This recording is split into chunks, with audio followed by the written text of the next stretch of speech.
C-Doc again.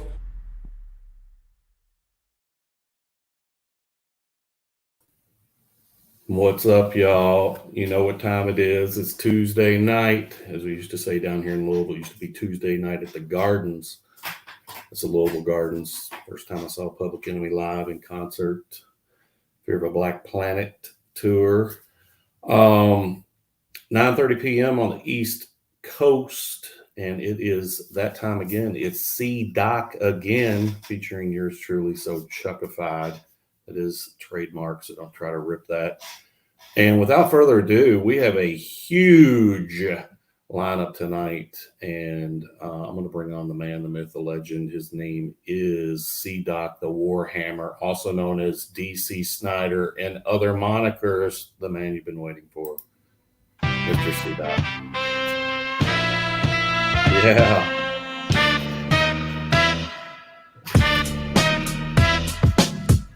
If I had my towel, I'd throw it up.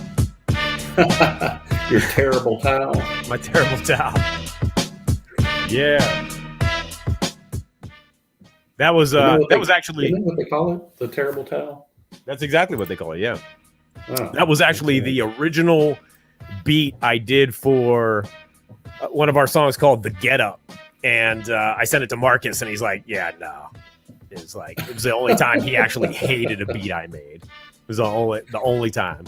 There were beats he's like, yeah, nah, but that one he was like, yeah, no, ain't gonna happen. But so Chuckified, what's up, my brother? Great to see you as always. Good to see you too, my brother. What have you been up to?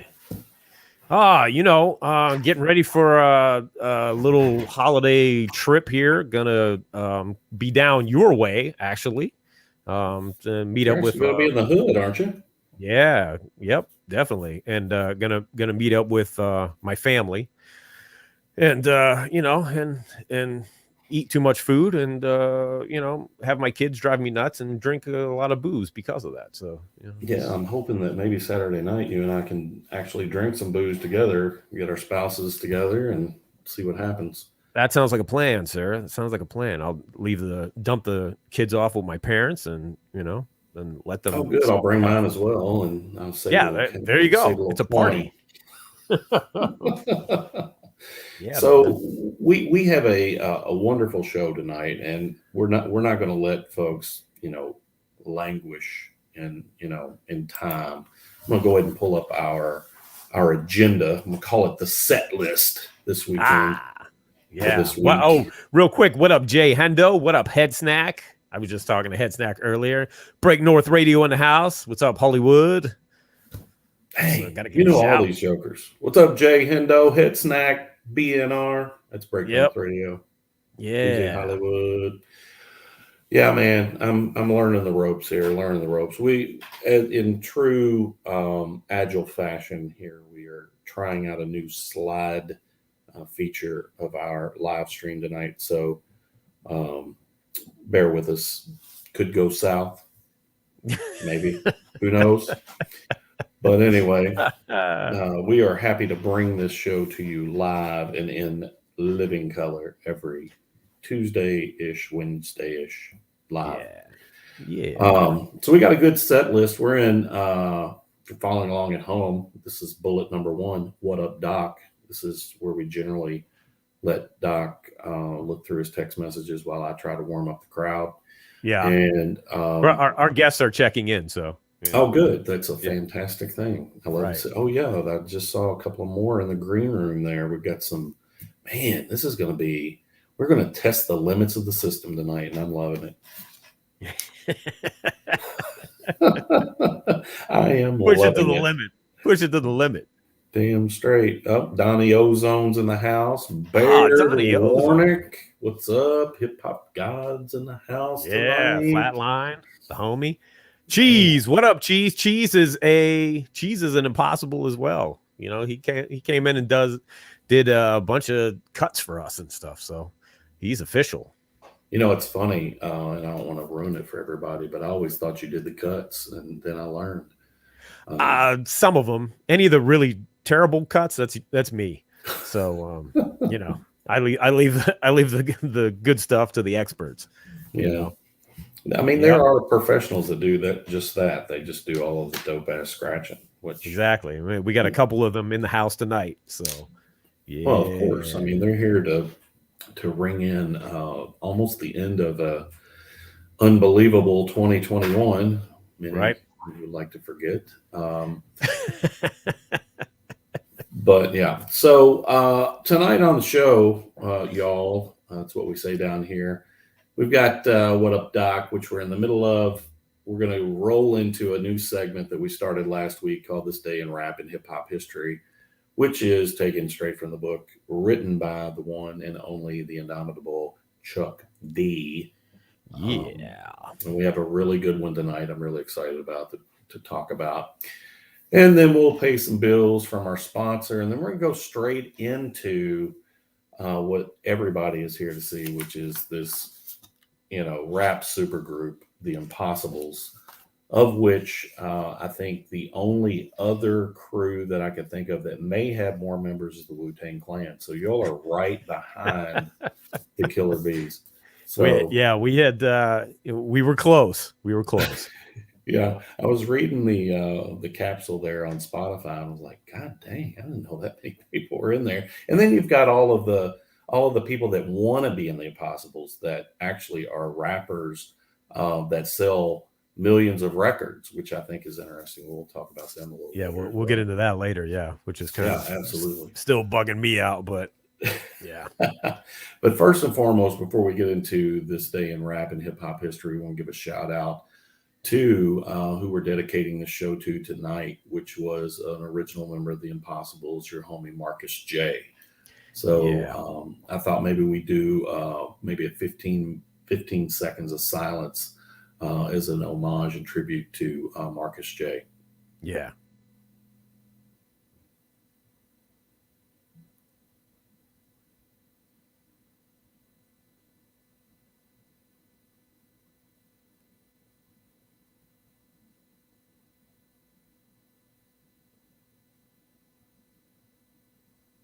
All right, Marcus. We miss you, dude. Yeah, bro. Yeah. Right. Oh man. JB's in the house, and so is CM. CM, another later era Impossible member who came in and helped us out. So telling you, fantastic. Man. Yeah. There's JB. I love JB. JB's here. Yep. Kevin Taylor's in the house. What up, Kevin? Yeah. So that's good to see. Good to see our friends. Absolutely. Well, we have a jam-packed show, so I'm going to roll right into one of my favorite parts this day in rap and hip hop history. Yeah, dude, last Thursday, shit, 2021. Who created these slides? If you all are watching at home, everyone knows that just 5 short days ago, LL Cool J dropped the seminal rap album. Radio. Shit. Dude, that's how it works when you're trying to work a corporate job on another laptop and then you're trying to do what you really want to do over here. It's all right. But anyway, November 18th, 1985. 85, just a few years. 85, yeah. Ago. LL Cool J dropped Radio. And for me personally, it's one of my all-time favorite album covers because it's, look at that shit. LL Cool J. They don't even have to put the title on it because the picture is the title. That's just the dopest. That's the dopest shit ever. I mean, that's when you know that you're like a badass, like seriously.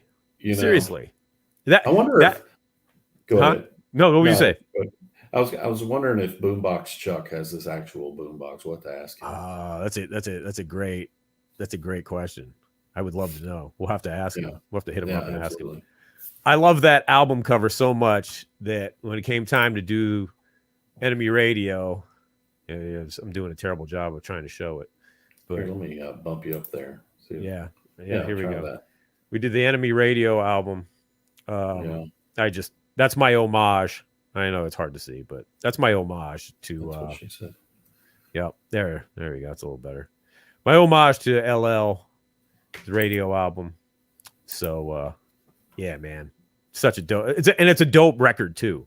Talk about what a debut. God. You know, Yeah, I mean, shit. I mean, if you wanted to lay down the law and say, "Look, I'm here," that was a pretty damn badass album to do it with. And if I'm almost positive it was right, it was the first full length album on Def Jam, right?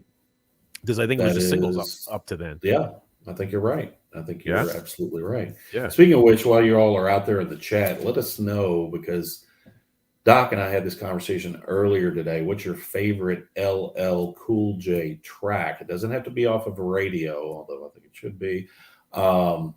So, Doc, why don't you tell us what was your favorite LL Cool J track ever? Oh, my favorite LL Cool J track ever. Yeah. I mean, that's tough, but I'd probably go with Booming System. Because I know all the words. I know all the words to Booming System.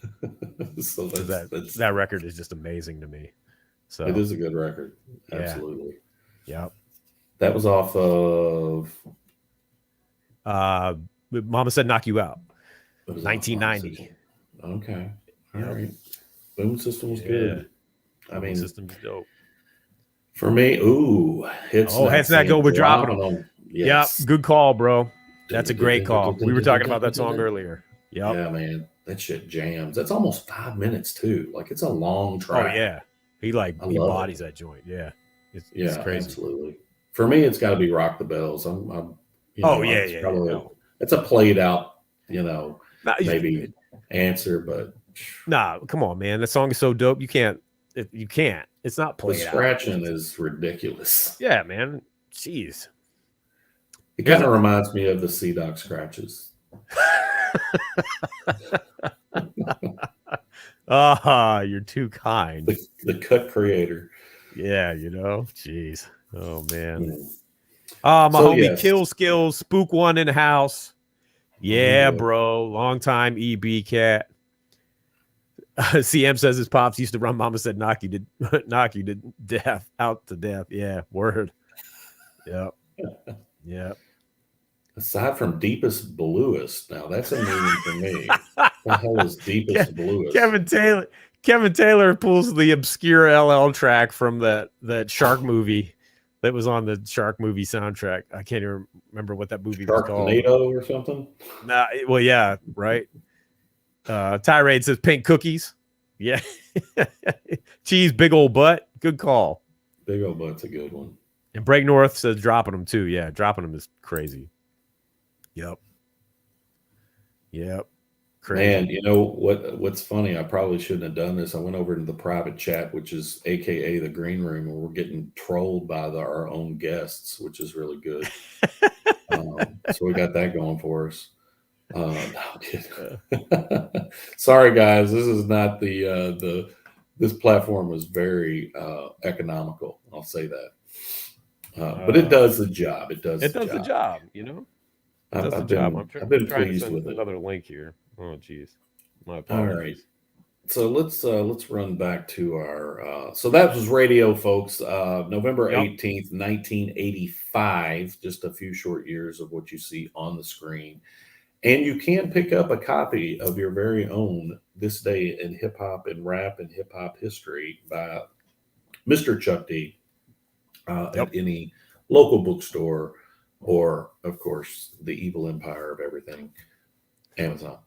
I'm pretty sure he had Bezos in mind when he wrote that. All right. So I think the next spot here, if you want to tee up a little bit of sponsor music, I think it's time to go to a word from our sponsors, which, as we know, is Rap Station. Rap Station in the house. I guess I should play something, huh? Well, I mean, I thought you would have, And You Don't Stop or something queued up. I totally don't. I'm blowing it tonight. It's all good. Break North Radio says, what about the track from Wildcats? What was the track from Wildcats? I don't even know. I don't know. What was the song, BNR? Let us know, Hollywood, because I want to know. Wildcats, like the movie with Goldie Hawn? Yeah. Right? Dear Yvette. I hope so. So I'm leaving Serious Biz, what up? Oh, unreleased track in the movie. Wow, word. Jeez, I gotta do my research. I don't even know. Damn. Head Snack, you know that joint. You know the one I'm playing. Dude, that's why I love getting all the heads together. Like, you get more obscure shit in an hour and a half, and that's my first shot of, this show is an hour and a half. See, Doc. That's my first warning. I love it because there's so much obscure stuff that I don't know. And you just are like, how do you all have all of this shit in your heads that you can dial it up at any time? I don't know. I can't remember what day it is, but I can remember, all the goofy shit that I remember. Serious Biz, we're good, man. How you doing? How's Serious Biz tonight? This would be the time where we tell everybody to go out and get the rstvapp.com rap station radio. Rap station. Word up. It is a Chuck D situation.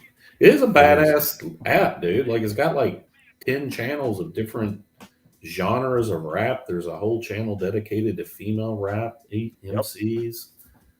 Yep. Exactly. Be the one you love. What's up? Yeah. That's dope. And different stations, different channels. Check out Enemy Radio, all the PE joints and affiliated joints. So a lot of good stuff. I want to just call out Be the One You Love, because there's a potential troll that's going to pull out some shit on me tonight. So if that happens, they will be banned. Is that who that is? I don't know. But I've been expecting it for a couple of weeks now, so it could happen during the live stream. They're over there getting their rocks off that they're trying to fuck with our stream. That's all good. All right, so that was that was some good music, by the way. Thanks for that. That's the shout out to Imported Flows. It's one of his joints, and we used to rock that live. And oh man, it was that one brought the house down, man. Got the heads nodding for real. So. Yeah. So we are into the meat and potatoes of the show, which is when we start bringing on look at all the people. That is fantastic. It's crazy, right? You got a lot of people, dude. I didn't know you rolled that deep. Kind of got out of hand, bro. I don't know what to say. when I met you all in Northern Kentucky, back in 2007, I think there were only 4 of you all. No, we were rolling pretty deep then, because that's when we were touring with Daru Jones, Grammy award-winning Daru Jones on the drums, and who's gone on to huge things and amazing talent. So it was Daru and Ike and me and Marcus, Tirade, and Port. So yeah. Well, to be fair, when I met you all in that bar, I'd had a couple. It's all good. It's all right. I thought the way you walked up, I thought you were wanted to fight Professor Griff. So it's all good. I remember you saying that, dude. Yeah. I was like, oh shit, big we're in trouble. Country guy coming in. Yep. Are you guys you're like, you're Professor Griff. I'm like, oh shit. Actually, I said, you're the last Asiatic disciple. Yes, you did say that. And as soon as you said that, I was like, oh wow, okay, this dude and I are going to be friends and have a TV show one day. So a TV show. Yeah. Syndicated by ourselves. Yeah, exactly. So tell us a little bit here. I pulled up the Bandcamp page. It was a little tricky for me because I wasn't exactly sure that I had the right page, although I did see quite a few releases that I'm familiar with. So tell us a little bit about your banner here, Death Beat Posse Productions. Yeah, I should probably change that. No, that is that's my production company production company that I started way back in 1993. Tirade was there at the start of that. We were originally a smaller group called the Deaf Beat Coalition, and So anyway, it stemmed from that Deaf Beat Posse. So originally when I set the Bandcamp up, it was supposed to be not only the Impossibulls but other stuff that I produced, and then that just never happened. So it's more Impossibulls. But I think I'm going to get some lowdown stuff up there, which another Tirade and I side project we had, maybe some other things. We'll see. But for anybody who wants to go out there and support the group, you can do that at bit.ly, also known as bit.ly/the Impossibulls. Thank you, sir. Thank you. Yeah, I got a little surprise. Uh-oh. Yeah, a little video that I put together earlier. I would like to share. Yes, please. So let me see if I can remember. Wait, I got to remember how to do this. That's the thing. Share. That's right. Okay, here we go. I know it's terrible. Eventually, I'll be able to do this without, sounding like an old man, the old man that I am. Okay, Boomer. What's your favorite Impossible song? Definitely Circle of Lies. Strictly hip hop. One Nation, One Fam. Circle of Lies. My favorite Bull song is Circle of Lies. At the moment, I think my favorite Impossibulls joint is probably Road Warriors with DMC of Run DMC. Favorite Impossibulls track? Either Road Warriors or One Nation, One Fam. Here are the Impossibles. Dark Up. What's up, y'all? This is Head Snack from Regenerated Headpiece. My favorite Impossible song is the Get Back. I love songs that have hip-hop history. C-Doc drops mad gems. We got Top from the Bush, my brother Marcus R.I.P., and even Chuck is on that track.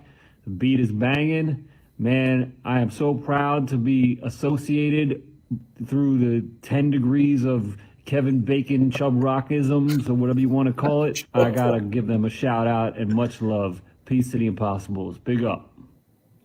Yeah. Dude, that was gold. Thank you. I just got the idea. I got that idea. Yeah, that was Head Snack at the end. I got that idea in a drunken stupor a little while ago. So I was like, let's hook it up. And just started texting people. I'm like, yo, can you do this real quick? Shout out. What's up, Leslie Allen? Hey, Anime Oskin, fellow Spit Slam artist. What's up?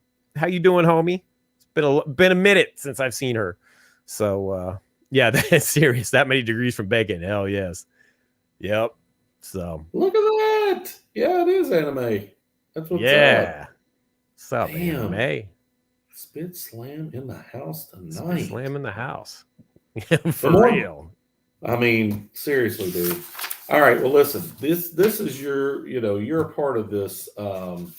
This what's looking like a corporation at this point, given the amount of people in the green room at this. Yeah, we'll start bringing them in, huh? Let's start bringing them in, man. Let's find out about them. So, without further ado, I present to you C-Doc and the Impossibulls. Yeah. Yep. Take it away, Doc. So the group. Oh, you know what? I gotta remind you. We got to talk about Vanilla Ice tonight. Oh, so man, yeah. I know everybody's eagerly awaiting that. Oh, look, the numbers dropped really quickly. Well, no, because if it wasn't for Vanilla Ice, that's what started this group, believe it or not. So maybe we will, maybe we'll wait until everybody gets in. We can do that. Yeah. And whoever tells the best story should tell the story. Oh, Shred Lex in the house. What's up, Shred? From RHP. Yeah. Good to see you too on here. Yep. I got it. Of the Bulls, I've known these guys for a long time, but the one that I've known the longest that I went to high school with, and he once said that I drug him kicking and screaming into the group.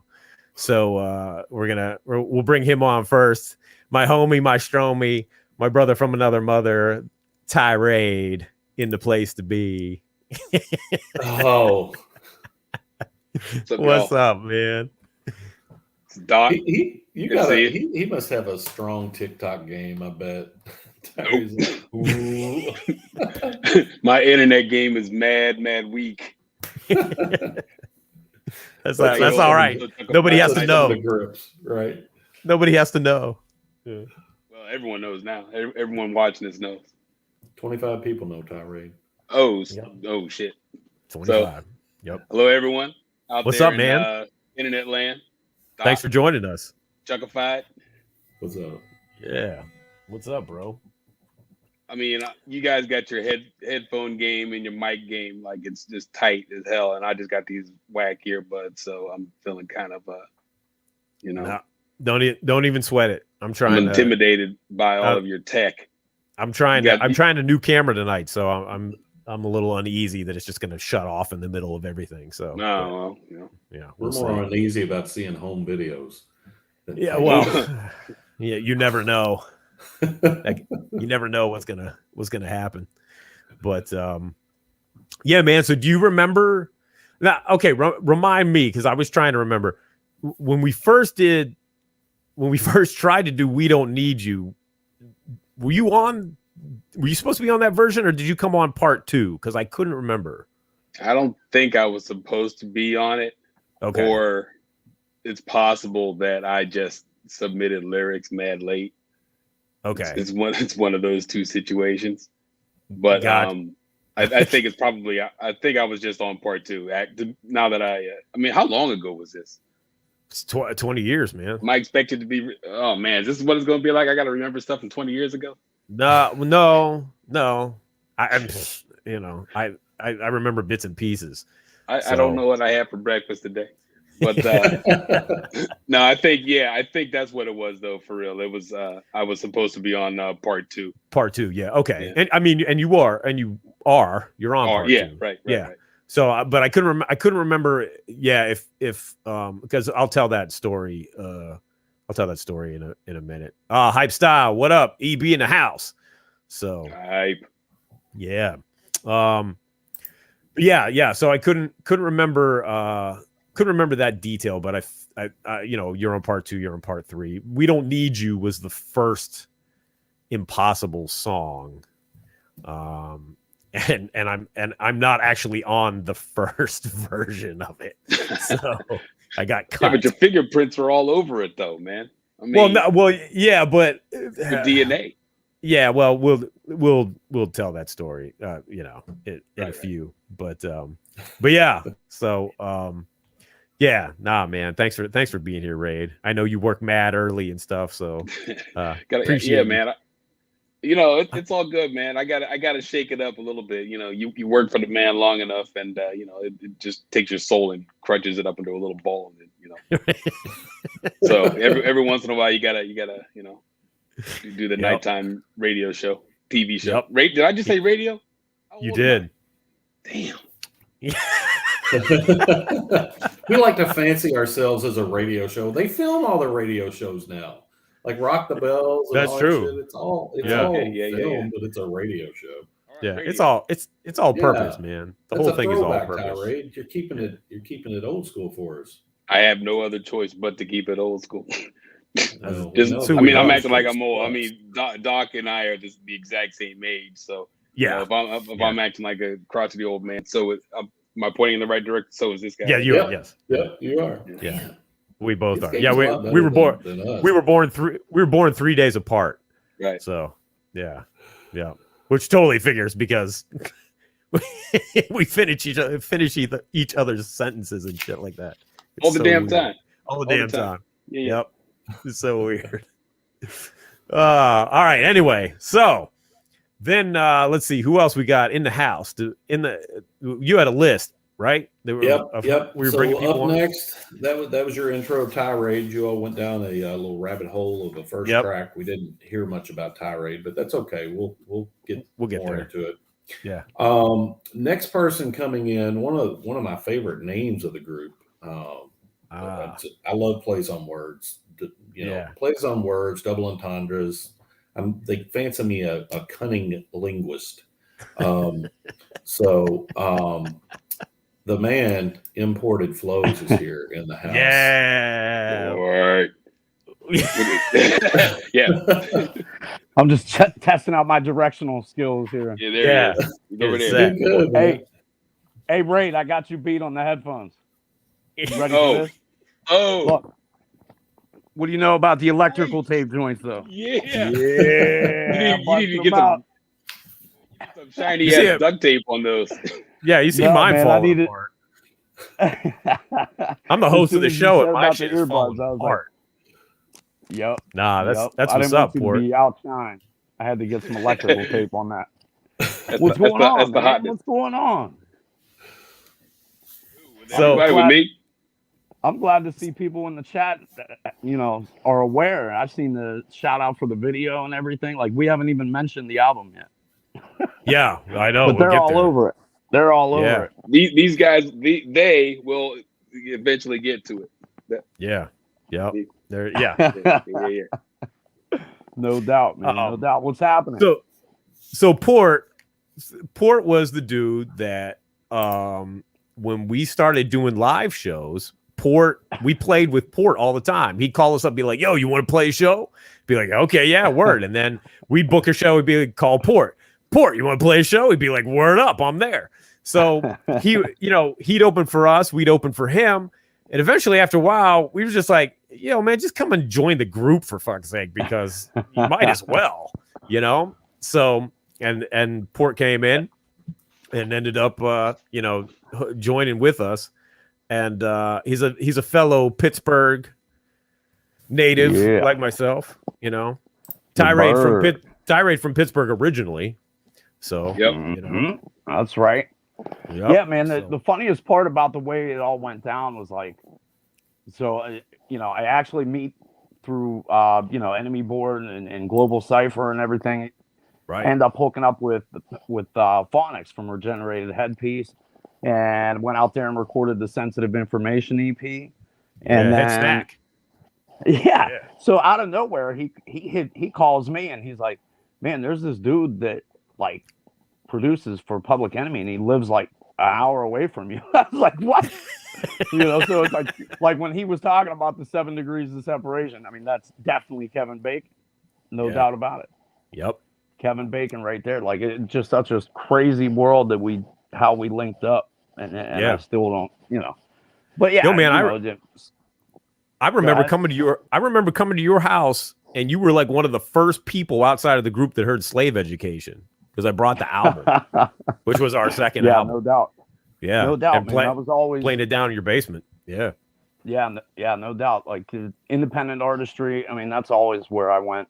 When it came to what kind of music I was rocking. I didn't want to play, because obviously when you play out, you got to play all the top 40 bullshit and want to kill yourself by the end of the set.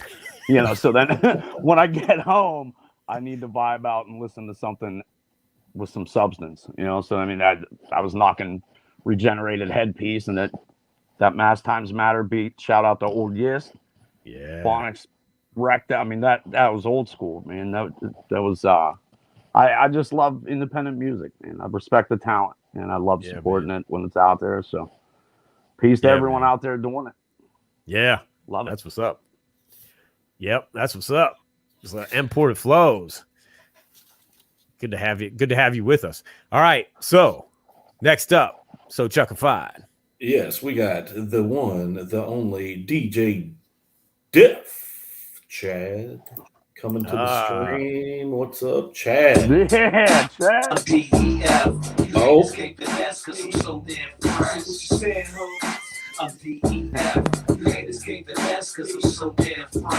saying, ho? I'm DEF. You hate escape the S because I'm so damn fresh. I'm DEF. You hate escape the nest because I'm so damn fresh. Yes, son. Hey, Port. I love you, bro. Chad, how you been? Good to see you, man. Hey, yo. Yo, your intro. Hey, Tyree. Hey, yo. Well, hey, yo, I got some crazy beats. Yeah. I've been having you like, hey, yo. I got him. Hey, call me anytime. Yeah, I'll be right over. I'll be right over. Hey, I'm ready. I'm ready to get it back together.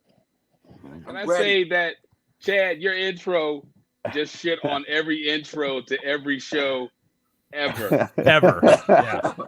Even our own. Yeah. I was like, damn, he's got that shit hitting. You just murked them on their own show. Yep.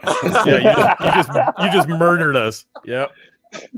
You just murdered us. It's Def Chad again. Yeah. New show. You got to change the name of the show. Hey, yo. I want to go back. As Doc, Tyree, I've been like hungering for it to come back. You know what I mean? We need to do it. See it in you, We man. need You, to you do it. ready to jump right through the screen right now. Hey, Port. Hey, yo, I miss you, Port. I miss you, brother. How you been? Good to see Hey, you. yo, you was a beast on that bike, yo. Like, hey, I yo, appreciate it. beastly. Yeah. Hey, yo, thank y'all for Chad, having me, too. Chad is people might not know this, but Chad is like, well, I was queuing up some music.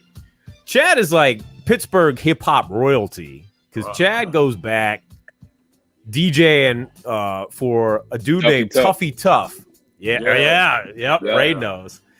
He was one of the DJs for Tuffy Tuff, But who was like, hold on. Go ahead.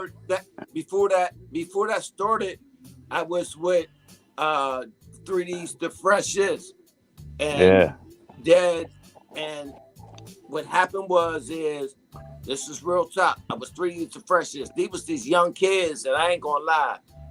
Back then, records was so plentiful when it came out that they got missed over, and I had these kids spitting the lyrics of these records that was out and was turned up.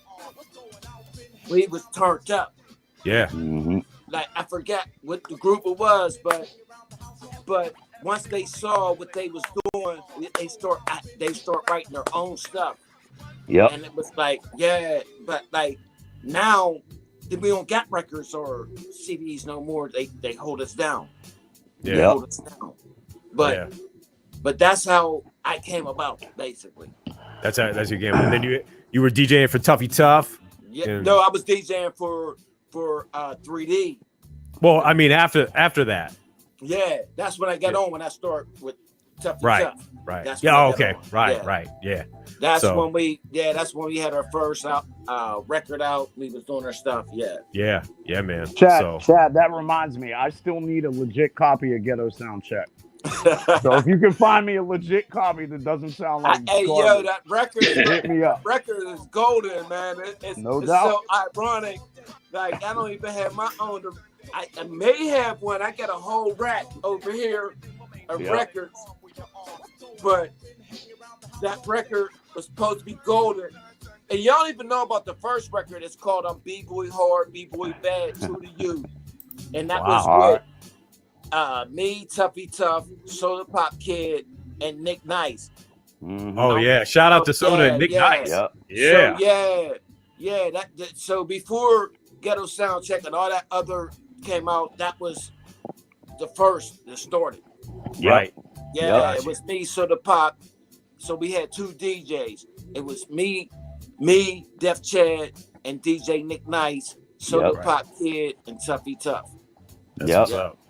But speaking of two DJs, the Impossibulls tried to carry on that tradition, and we should bring on the other member that was here, one of the founding members of the group from New York City, DJ President Ike. Yes, sir. What's up, Ike? His penis. What's up, Ike? I'm taking it back. Oh shit. I'm taking it back. Very old. Wow. Willie Marino. That was the first joint I heard from DJ President Ike. The sensationalism scratch. I'll say what's a penis, but I think I'll let it go for there. For the RIAA is listening. I have to watch out for the RIAA, right? Remember that one. What's up, everyone? Great to see you. Yo, oh my eye. I left it over here over one way. Yeah, I had a 7-year-old knock me out the other day at my job. So this is what happened. They say, "Mama say knock you out." Children say knock you out. But, listen. But he was enormous, though, right? He was 4 foot, maybe. What's up? Anyhow, Jack killed this. I was like, "Oh man, I'm gonna bring what's the penis?" So yeah, that I heard. I was just gonna say, yeah, that was the song that we C-Doc I heard and we did from the Enemy Board album, right? Which is also part of the story for the Impossibulls, right? Because we did all these songs together. That by the way is a Whitey Don beat that KRS-One produced for Whitey Don. I don't know if you remember, he did a song. Fife was on there too, and that was the reggae song. So, which I mean, a little bit the record was white vinyl too, which was like a bit of an irony, I guess, a little bit of trying to be ironic, white Vanilla Ice, right? Intentionally, right? I love you. What's up? Yo, let me tell you, Chad is the best. By the way, Chad's record, the Cause. Remember that song that you did, the Cause one on that one? I love that song too. His rapping, your rapping is dope too, man. You would kill it on that song. And I know I met you in Ford City. That's what I also remember when I came out to Katanning. That bar that you were DJing in Ford City, and I was like, Docs. what's going on? And that was Docs. Wow. Yeah, Docs is a parking lot now. Docs is a parking lot. Wow. Yep, it burned down. Yep. Yeah. I didn't do it. Was it that right? Straight calling the FBI right now. Yeah, that was Chad used to DJ at a bar in Ford City, Pennsylvania, and that was where we played our first show as a group. Yeah, that's right. That's right. Yep. Oh, Yeah. wow. And maybe our second parking lot to show, nothing. too. Yeah, parking dude. lot. There's That's nothing crazy. around it. Yeah, People are like, yo, let's go to Ford City and park. I think there's another building like next to it, but yeah, it's a Docks where it was. It's a parking lot now. It's crazy. So yeah. But yeah, just real quick. I know we're time wise trying to be respectful. I don't talk very much. That's not. New Yorkers, we're the quiet ones, right? Yeah. We don't know anything. We think with this. Anyway, let me not make fun of me too much. But the point is that it's great to see everyone, and I love everyone in this group. I think the bond was really great throughout, and but it was funny. We did we were all posting on the forum, and I think it's important, a little bit serious for a moment because of I heard the comments and I don't know, Port was like, oh, I was looking for underground or outside. And I think, Chuck really, with his comments, and we all remember with the whole comments of the dude from Metallica, the comments about the record industry and democratization of the music industry, to provide opportunities for other artists to get exposure, because we all grew up seeing hip hop in a lot of ways. And a lot of times there was a lot of intense discussion on the Enemy Board with people around the globe, right? JD, we have people from everywhere on earth, pretty much. Funky drummers down in Australia. Yep. JD, we had New Zealand. From England. We had Shakir, who's on here right now, from South Africa. We have people who are coming from countries all around the world. We're communicating on there. And it allowed for us in this other members of the group to connect, because and it's so funny because we heard just C-Doc saying, about Vanilla Ice. Well, that was it. Mike R., who, when I met everyone here, I met Tirade and C-Doc when we went, because P did a show in Philly. And I had my mom's hoopty, one of the hoopties I've had in my life, right? Your mom's your mom's in the chat, by the way. Oh, my mom's in the chat too. So my mom can say what's up to my mom. What's up, Mom? We have to also, because it's ironic, I'm wearing my BFF George Bush and Osama bin Laden. Nice. So because we did on the roof of for folks who know, in the video, our very first video, which C-Doc shot on high grade, the most high definition video ever, I think. VHS. Yeah. VHS we did, which was, that story's interesting too. I wasn't in the Detroit part for Private Militant, right? Who was in Detroit when y'all told me that was really freezing, right? But in my roof of my building, I grew up in the Lower Manhattan, and the World Trade Center was in the background when we filmed it in about maybe the July or May in the summer or spring. Yeah. And obviously we had 9/11 happen, and we also have that track we did with the Ani DeFranco cover, right, in the early days. Yeah. But like the point being is that we had the situation where Mike, we went to Philly. We had this like Chuck D, like, I mean, I can't believe it. I was like, you know, when we were communicating with that's what such an amazing dude he is, right? And Public Enemy as a group, because they embody the same idea of like really challenging people and help and making you think about yourself and where you need. And I think as bluntly as a white person, like growing up listening to Public Enemy, you know, I think it was really helpful for me to learn and be more aware and conscious of who I was and what was going on in the world. It taught me a lot of things and be more interested in learning about that. And sometimes things that are not so uncomfortable, right? And at the same time, but also like welcoming and intelligent and like a cool spot, but also confrontational, right? Which is good. Can I say something, Mike? Can I say something, Mike? Yeah, please. Go ahead. Yeah. I never looked at you like as your race or whatever. I looked at like when C-Doc introduced me to the Impossibulls, it was like, wow, I can reach out over here to this person and get this out of this person, but the industry wouldn't give that to me. The industry would give me to what they want you to hear. Like when I met Porter, I was like, oh, Porter is a beast. But when I met Marcus, I wanted to be like Marcus. Yeah, Marcus, man. I love Marcus stuff music. And that was the thing, right? The Enemy Board. I appreciate what you're saying, because I think that's also what the Enemy Board created. It was a space that allowed for the Impossibulls to become what it was, because the early internet days, and I'm really sad. I was talking to C-Doctors before this a little earlier, because I was like, oh man, I wish we lost. But we did have intense conversation about race on there, very blunt. I mean, I remember I was in a conversation about Eminem equals white guilt. That was a big debate when I early days. Or, you know, I learned a lot of things. There were folks like Black Steel Clan and Pro Black Fist, you know, and Soul One, very direct and very clear about Black empowerment, entrepreneurial perspectives that, like, I think for some white people and others who maybe didn't, it was a way to learn. But there was also a lot of debate and discussion. Mike R, I'm not going to act like he was on the same, you know, Tyshawn, we had some different political views on there, very clear. And even in Enemy, old white guy, we had old white guy who RIP also, who was posting on there from like Missouri, excuse me, right? So like, you know, and you know, who, but he was cool, right? He was like a libertarian, you know, so there was like a real, like, even though we had a lot of differences, you know, there was actually literally, we know people's lives were saved from that space because of people caring about other people and looking out for each other. And people, I'm friends with everyone today because of that connection, and the group came out of it because Mike R, after we went to that show, and I remember meeting Raid and Doc there, and Chuck D I have a picture with Reggie Reg and me and a couple of, like, in Maryland Street, and Chuck took our janky piece of paper that we wrote all our names on, and he put it up on the show. And this is before Port and Chad were there. But I'm so glad I met y'all, because you are amazing artists and the dopest people. Like, every time I live in New York, right? I would come over to the Bird and Ohio and everywhere. You know, all you Browns fans, just kidding. Ain't no Browns fans. He's talking this out, right?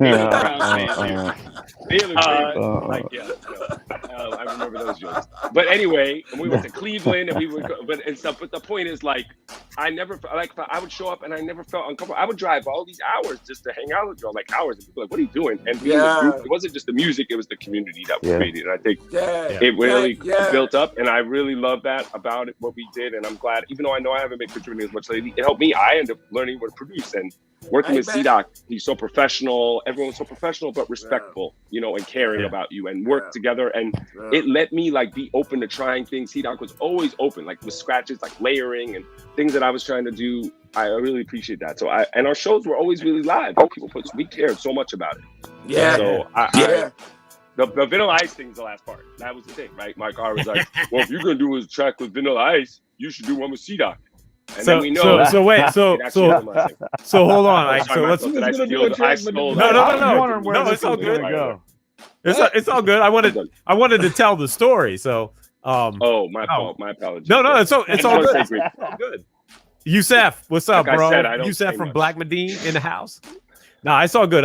Yeah. So what happened was I was traveling. I was visiting a friend of mine in Dayton, and so there was this record called Elvis Killed Kennedy, and Chuck was trying to get production work for Griff and stuff like that. And so Vanilla Ice was doing this hybrid rap rock album. I think it's called Bipolar. I think this is the one. And so they ended up doing this Elvis Killed Kennedy track on his album, and Griff produced it and Chuck features on it. So now this is 99 or 99, 2000, probably 2000. And so, all these people on the enemy board are up in arms. Oh, Chuck D, Vanilla Ice, what the hell? What kind of collab is that? And like Ike said, Mike R posted up and said, well, if you're gonna do Chuck, if you're gonna do a track with Vanilla Ice, why don't you do a track with C-Doc? So I'm traveling on the weekend. I went to visit my friend Patrick, who was my college roommate and fellow filmmaker, and he lives in Dayton. And so I know Marcus is, I knew Marcus by that point, and I called Marcus on my way out of town. I'm like, hey, you want to meet up for dinner? We'll hang out for a few. And so I'll never forget this. I walked into the Chili's to have dinner with Marcus, and I said, what's up to him? And he comes up and he goes, yeah, so Chuck D wants to do a song with you. And I go, what? Yeah, what are you talking about? And he goes, oh, you didn't see the enemy board? And I'm like, no. And Chuck had replied to Mike R, and his reply was, I would love to do a song with C-Doc. And Marcus told me all this, and I was like, I'm like, what the hell, man? Are you serious? He's like, yeah, it's on the enemy board. You can check it when you go home. And I'm like, what the, I'm bugging out. That's how long ago this was. You had to wait to get home to check it. I had to wait to get home to get online to check it. Yep. That's how long. Hey, yo, and I just want to be, I'm so thankful to be a part of this group, but I love you to death. Me too. No, Chad, I love Chad. You real people to me. Hey, yo, I love you. Welcome to the ball head crew. Yeah. So anyway, I know, and I had those real. I wasn't doing a good job early on. I still got a hat over here, but everyone in the group wore a hat, and I was like, dang, I'm not gonna wear a hat. Like, and I was like, bald as fuck. I'm just trying, bro. But it's all good. It worked. It worked out. Hey, yo. I am. What was it? The industry one, the video. I did my great acting job there too, and that's why C-Doc cast me in all his movies afterwards. Oh yeah. Mr. Of the One Man's Dope. One Man's Dope. Yeah. Corporate America. Yeah. Corporate America. Hey guys. Hey yo, love your stuff. And I was trying to be like Richard Nixon or something. But I want to say one thing, man. When you did cuts, to me, your cuts was like meaningful. It was like a premiere or what I mean? That was like you took perfection in your cuts. And I don't know if anybody ever understands that or see that, but you took perfection in your cuts. Yeah. Yeah, I heard that in your track. So we worked really hard. It was always like, it was funny. I was like, oh, what are the songs and cuts? And the lyrics too. I mean, I think everything, I wanted it to be like that as a group with us, but I appreciate it. And C-Doc was very receptive to always like the stuff. And it was fun to make and we were thinking about PE sometimes too, right? It was like, these songs that were like were Terminator X, or we were talking about Third Base too the other day, like how much we love the Derelicts of Die, like Daddy Rich, right? The way that they were doing, and with the Prince Paul component too, like influenced by that. I think a lot of that was what the Impossibulls embodied. Like there's like a conscious, but it was also humor. Like we did MTV, right? And this is a pop song, tongue in cheek. You knew your hip hop, and back then you knew your hip hop, so you was able to decipher where you could get that scratch from the records. Yeah. And that's why I was like your craft. You too, bro. Yeah, but your scratches are great. Yeah, I wish I was on One Man's Dope. I'm envious of that one. I was doing. Bro, I had to look that up because I forgot Chad did the cuts on that. I was like, what's the barn track with Marcus and you and basketball? Oh my God, I love that song. The 8-track 86. One. 86. I love 86 too. Yeah. That's a joint. Yeah. But it was dope because you guys both had different styles, Right. Yeah. And you both brought different flavors to the joint. So right. That's what was dope about it. Yeah. But so real quick to get back to the story. So Chuck wants to do a song with me. I told Marcus, I'm like, well, if I'm doing this song, you're going to do it too, because I'm not going to make an ass out of myself rhyming with Chuck D. You know, you come along and prop me up or something.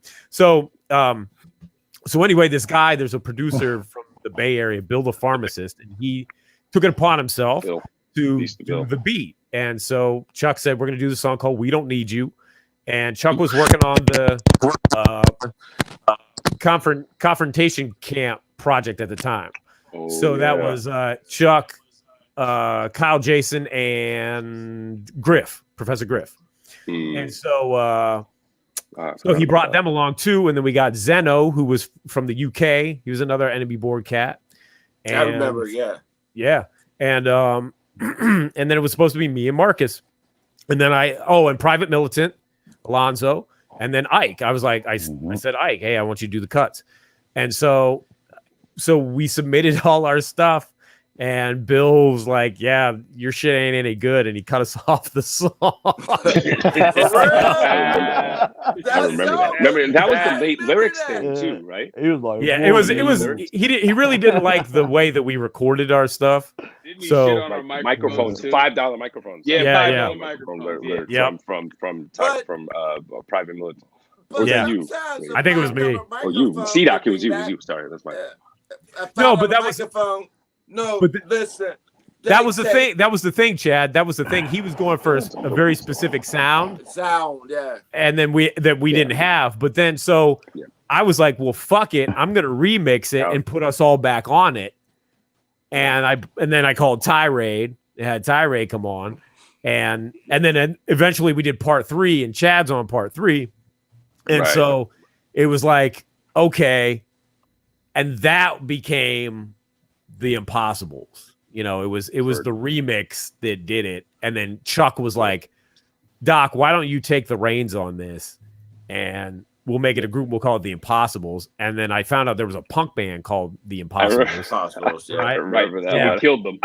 Yeah. So they go. Thought that was, they go. Thought that's what I wanted to listen to the other day. Bye-bye. Yeah. What is this? Right.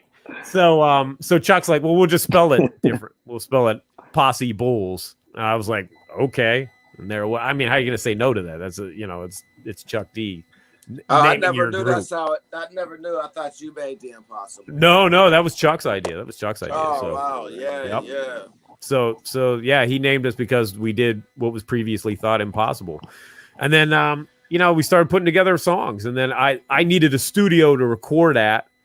And somebody I worked with at the time was like, oh yeah, my boyfriend, his buddy is, his name's Chad or whatever. And he's got a studio down at his place down in Ford City, which is, about 15 minutes away.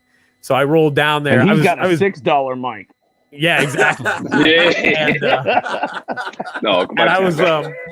I was delivering pizzas at the time, and I went down there on a delivery. Oh my! And I stopped down there, and I walk in, and I'm like, yeah, are you Chad? I heard I could get some studio time. Standing there in my pizza delivery uniform. He's looking at me like, who the hell is this guy? And we became fast friends after that. Hey man, how long? And then he spit a verse. 20 years.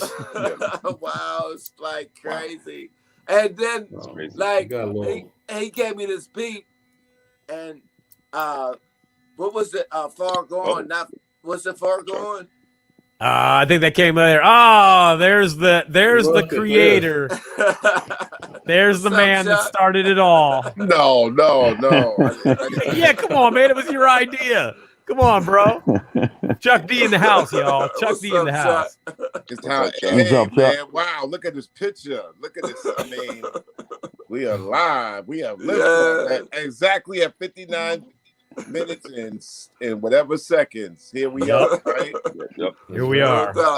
Accomplishing the impossible once again. Yep. Ain't that the truth? Listen, what do you guys think about? I mean, I've been catching the show the whole time. My Knicks won. And then, we won. I was from over there on that side of YouTube. I know you like that, Ike, right? Me and Ike can talk about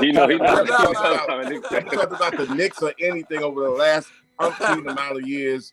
He knows I'm over there at Knicks Fan TV, and I definitely came over. I see him on there. Yeah, now here I am on something that we have. Yeah. Something that we have. But so I was watching and listening to the stories, and the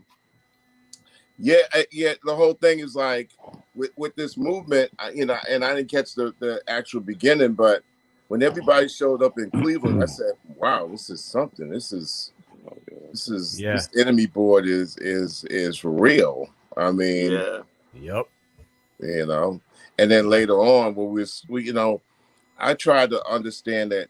I tried to get it. Like, okay, I kept expecting the internet to do more for me than it really was. I'm like, this is like, people have their own little TV shows, and they got TV shows and radio stations, and they also people can record and talk to one another and send music back and forth, and everybody was like, nah. Got to get past that.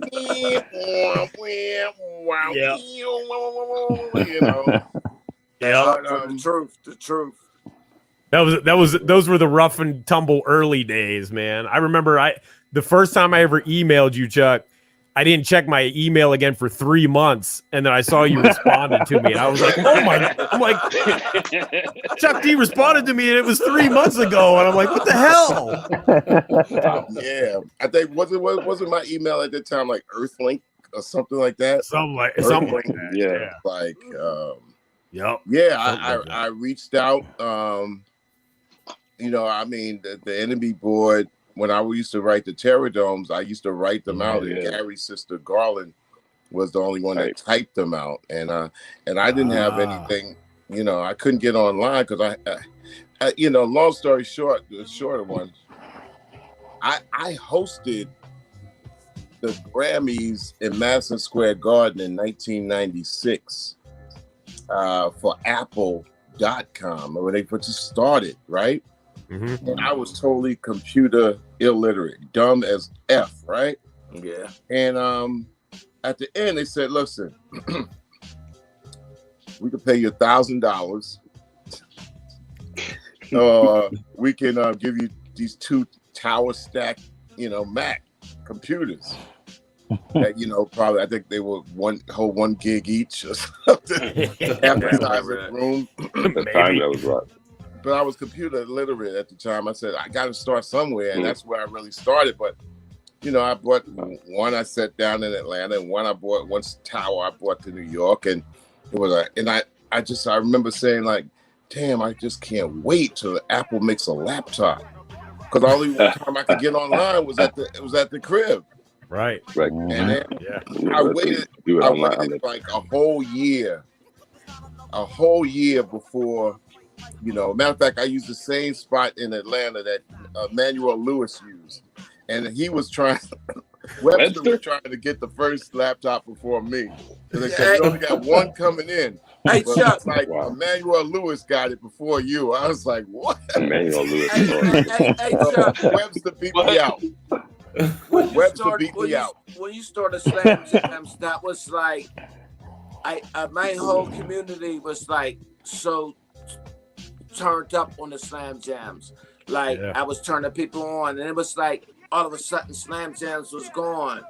Like, what happened to that? Yeah, I mean, what happened? It really was supposed to be a small label sub deal with Columbia,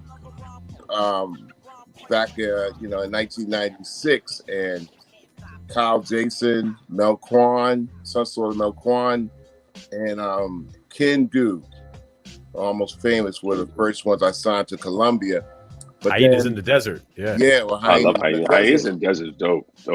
And come to find out that I was telling the guys over at Columbia, at Sony at the time, Doniana, who I salute to this very day, and he's the one that could have set me up earlier. I said, well, I can't do what Roughhouse and them are doing, but can't you have a label set up where I could go across the world and just take artists from somewhere else and then promote them in places like Austria, all those places where I toured 1,000 times, and they had no idea that there was a big hip hop market around the world. I said, there's no way I could compete inside the country. Right. They were paying DJs. They were paying DJs like, you know, you talk about wine, women, and song. They were paying DJs with weed, strippers, and payments. So I'm like, I can't compete against that. You know, let me go and see if I can work the world. And then I found out that I could not build a label, a hip hop label, like what Rough House and them were doing in the States or Def Jam. I couldn't do that around the world because the corporations was like, well, the place that signed you, since you got signed domestically, you can't go across to other countries because you got to ask the country and the corporation in the United States to fund your trips. Right. But they don't receive the residuals off of whatever you build an artist. Let's say you go to France. Right. The France company, the France part of Sony is gonna, you know, they're not gonna promote it because they're gonna say, where's the money? Right. If France signs it, then they will have it allotted to promote it. And so therefore, when I brought Ken Do to France, I brought him also to Amsterdam. I brought, you know, to a couple countries, and they were like, yeah, you brought them here on the United States dime. But we're not going to spend a dime. So, and then the United States was like, we're not going to pay you to go have the artist go across seas because we're not going to make anything off of that. Right. So I was like, wow, I thought I was signed into a world corporation. Right. No, you're signing up to a conglomerate of a lot of different companies who are honed together. What happened with the Fugees is that they exploded in the United States, and then immediately France moved on them. And when they financed the Fugees coming to France, it was like a no-brainer. Long story short, I said, man, I can't. It's no way I could work this dream of, you know, real hip hop, a real like a label that really kind of like comes up with, you know, inexpensive albums or whatever, and it makes them grow like maybe 10 to 5 years earlier. I said, no way it could survive. So I just kind of like, we signed Kyle Jason to the last album on there. And then Kyle went through a whole bunch of red tape making a soul R&B album where he created a fantastic album called Generations. Yeah, Generations. For like $60,000. Yep. And then the record company was like, well, we can't promote Kyle. Why? Because we got to promote Kenny Lattimore when we spent $850,000. Yeah. And I was like, well, you can't compete. You can't promote. We ain't spend no money on it. And that's when I found out that the major label system was fuckery. It was flawed. It's like, yo, man, it ain't about what you're trying to bring here and build. It's about what gets paid for, and that's the first priority. And you are way in the back of the bus. Now, we'll accept it if it's all of a sudden like this explosion. But that's when I had to, you know, with Kyle, I was just like meandering, waiting for the internet. I was just waiting for the internet. And then when the internet came, it was like, man, can we move this over into this? And there was just a lot of like red tape with that. So we had to kind of like wait to the turn of the century. And that's when things became a little bit clearer what we could do and what we couldn't do. That's when we started the original rap station in 2001, which was basically like, you know, a place where people kind of store MP3s, and we could actually have somebody download an MP3 after they download it for about an hour and a half. And they'll get the song. But 28K, 28K, right. So in a nutshell, that's a C-Doc lyric right there. I'm gonna use that. I'm gonna use Digital that Ditches by Chuck, right? That's on the Digital Ditches. Chuck played that on Chuck played that on Rap Station on the original. Digging digital ditches and picking electronic cotton. Yep. So, that's a Chuck D lyric. Yeah. So that was pretty much the prelude of the Enemy Board meets, you know, I did know that C-Doc was producing and making records. I did know that, you know, that all of a sudden things would pop up kind of like on the Enemy Board. And I was like, well, this is like a constructive bunch of cats also. Because first, you know, you come in as a fan. I was like, well, how could we actually make somebody comes in as a fan and end up as a participant? And I just think that cycle is what always made hip hop exciting, because you could come in and be like, well, I would start as a fan, but I'm gonna show you that I can also play in the game too. And it was a beautiful feeling seeing everybody in Cleveland, but also at the same time, I'm so I'm brought it right back up to the point. Didn't mean to meander and all, but back up to the point around 2001, 2002, 2003. I just like now. By that time, I had that little laptop and my zip disk, and I like making covers. And I like making covers and putting covers to MP3 because I found out with the MP3s that were coming out, and even MP3.com, they were just all files and no picture to it. So I was like, damn, at least we could probably have MP3s and make covers and put covers to the MP3s, and it's a beautiful way to let people know a song. We could just build your virtual record store, your virtual radio station, and this is the cover to it, and there's a face to the cereal box. So that leads us into the beginning of the Impossibulls and everybody that C-Doc knew from all these different places, and I guess the rest is where you guys take the baton off to the story of the Impossibulls, because I know C-Doc was also making instrumentals that I would kind of like also say or approve. I'm like, wow, he did an instrumental album trying to make instrumental album. Remember that he did one for you all that I remember. I still have those beats. They're crazy. He did one like I was like, I'm gonna give this Chuck. This is like a Public Enemy maybe, and see if he likes it. And there's some dope. Some beats are really dope. I know that was early. Some weird shit on there. But Chuck, your whole thing, it was inspirational for us, right? That piece that you're speaking about with like the whole thing about the global, we were talking about the enemy board was this space where people were communicating across the world. And we know that you wrote the Terradome like on your laptop, on the planes or whatever, but your connection to global hip hop community and speaking for that was, I think, the way that the enemy board and the Impossibulls came to be. And that piece about, we were talking about, right, democratizing or giving opportunities and access to artists and those who fans and we were like you played our song. I played the Sensations from scratch as a joke in the beginning, but you played that on your rap station show, and I was like, oh my god, like the enemy board songs that we made that were like kind of like rough, but like we were that all of that like, and I think you really were. I do mean we're very grateful for the inspiration you gave us, and I think it really is like how one leads to inspire our people to want to be and try to do something, and now we're all connected and created things as a result. And I think that's what that was made Impossible and how that worked. So it was dope. And then Doc able to capture it later on. I think of you, Ike. When I think Ike on the turntable with the World Trade Center behind. We were just talking about that. We were. I know. See, I wore my BFF, my BFF, Osama bin Laden, and that was 2001. That was right before. Hey, Chuck. Yeah, Chad. I got a letter from the government the other day. I opened and read it. It said you were suck. Hey, yo, been a fan ever since, man. And like. Hey, yo, you set me to where I am right now. Like, I got a song I never released. It's called Return to the Shackles. Return to the Shackles. Every time you turn around, another man hit it from lockdown. It's like my inspiration.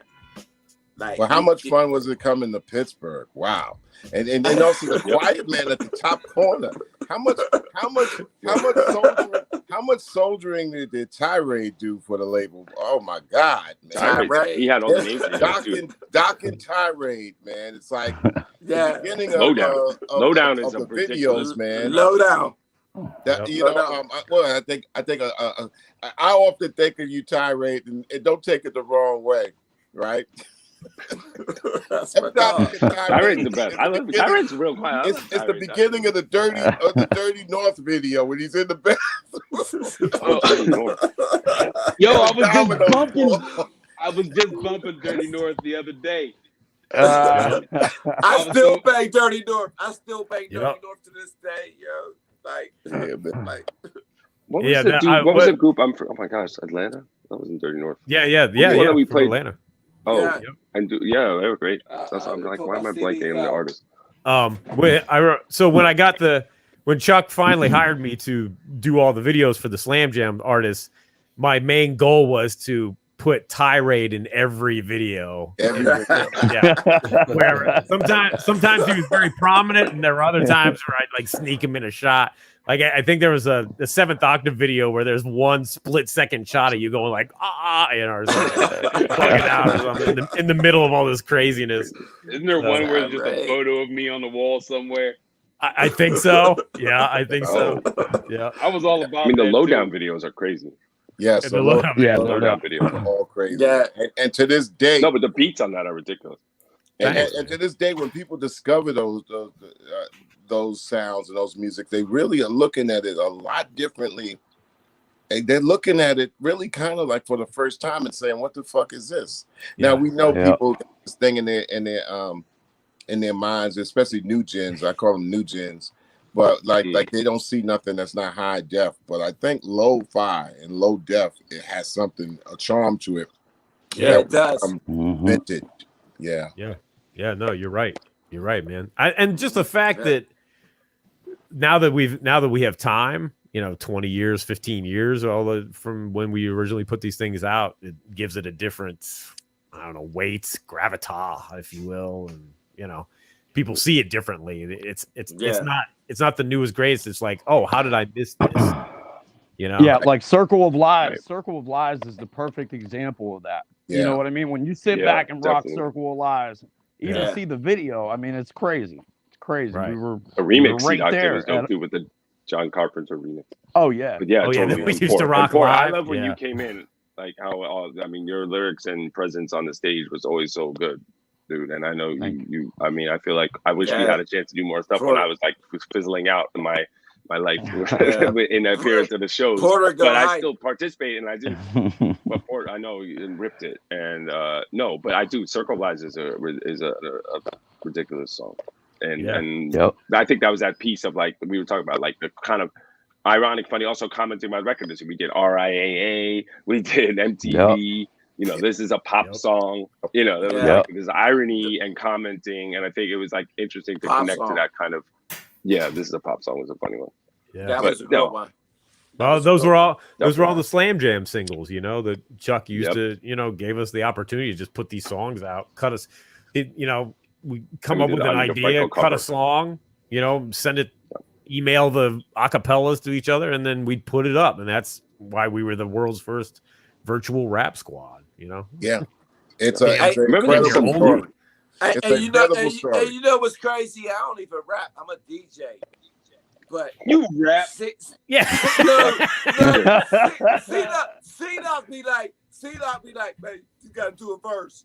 But I was always DJing, and like, cause real talk, he heard me do a verse, and C-Dog like, dude, you sound good, you could do this. He was the one that started keeping me rapping. Like, you had to, man. You had to get in there because I heard you rhyme, and I'm like, wait, why aren't you rapping more often? Why don't you get on this joint? Right. That's the exact opposite of when I was scratching. They were like, yo, keep rapping, motherfucker. I wanted to ask a question, if that's okay. Like, what do people think? I know, like, given, like, Chuck, we were talking about, you were mentioning, like, with MP3, like, we were all like, oh, this democratization, and now with the way things are now, like, what do we think? Does anyone think about, reflect, oh, like, I thought about that sometimes. I was like, oh, this is what was going to happen. And I remember when Napster was around, we thought this was going to revolutionize, but then we do see that kind of unfortunate pattern where you have Spotify and these other businesses. But it's tricky. I'm not saying that that's negative all the time, although we know that artists say things about that, right? And like, what does that mean in today's world? We have SoundCloud and these kinds of multiple Bandcamp. So to me, I think that we have more avenues, and just because we're getting older, don't mean we got to stop doing what we love to do. So I think we should keep doing what we love to do. Come back together and see what happens, and see what we create together, and just put it out there for the world. Yeah, man. I think it was the beginning of the rap ensemble. Yeah. It's like when you look into jazz and you start seeing like the ensembles or the Lonnie Liston Smiths or the Yusef Latifs or, I'm not going to go as far as say Cecil Taylor, which is out of this world, Sarah, but it was like people that said, we do this. We don't really care if you dig it or not. We don't care about you. We're going to tackle this. And that's we already are the joy doing this, and it goes from there. Yeah. Yep. No, that was the thing. I mean, that was always kind of our ethos anyway, wasn't it? We were just like, we're gonna do this and put it out there, and but I think we should go back to attacking it more aggressive. Like I think if that's Ty Brady, I've been calling you. I ain't lying. I've been calling you. Brady's got some. I got 5 songs in right now, and I'm an old man, and I'm kicking it. But yeah. I think we should like reach out to each other and see what we can, kettle something. So, yeah. Well, we're the documentary era, and I think it's always important to carry your story. Right. I think where we are right now is that there is resume of a story and also history that's also with the Impossibulls that could be said right now, because this story is about everybody and everything right now. And why not the Impossibulls? Because I was watching some, I think this woman's name is Karen Parsons, and she's like, was a solo folk artist that always wanted to stay in the back, wanted to be quiet, and Bob Dylan was gaga off of him. Right. No pun intended. And he was gaga off of her, I should say. And it inspired him to become the Bob Dylan that later on gets signed by Columbia. But he said he couldn't hold a match up to Karen Parsons. I don't know if that's a name. I forgot what her name is, but he was a Greenwich Village folk artist that came in and she didn't want to be a star. She was like, every time her big break was coming, she was like, she would shy away or not show up. And it was an amazing story. And so somebody had the wherewithal, the knowledge, the footage, and also the ability to tell her story. And here it is released right now, and it's, wow, here we are. Yeah. Definitely shout out to JB who said take a page from Stetsasonic and do it for the love of the music. Well, that was always one of our big influences. Yep. That's right. Yeah, I remember now. Yep. So definitely. People were asking what happened to my face. I got a 7-year-old beat me up the other day. No. I was trying to cross over. I can't cross over anymore, apparently. And I can't even cross over a 7-year-old. So that's what happened. You could cross over. It's all good, man. No, that's what happened. His forehead hit me. I mean, he punched me afterwards, and I couldn't fight back because I'm not allowed. I like that great. Look good on you. Look good on you, man. Look good on you, man. Thank you. I'm ready for it. I got your number too. Yeah, no, we'll definitely do that. But no, anyway, no, nothing else. But I do think with the industry, I just want to say also, I think it's great. I mean, I work with young people every day. I work with a lot of different ages. Some people that do that at work, and young people are always inspired and creative. We know that's how hip hop was created, right? It's the whole point is it's young people with different ideas and challenging, and we see that generationally in this country too. There's a massive generation shift going on, and that's where a lot of tension comes, but that's also where change happens. And older people were always a little more harder, or older boomers are the most criticized these days, right? But they were the people who were the revolutionaries like 30, 40 years ago. So it's interesting how that plays out, right? It's like we see the changes, and that's how new things happen all the time.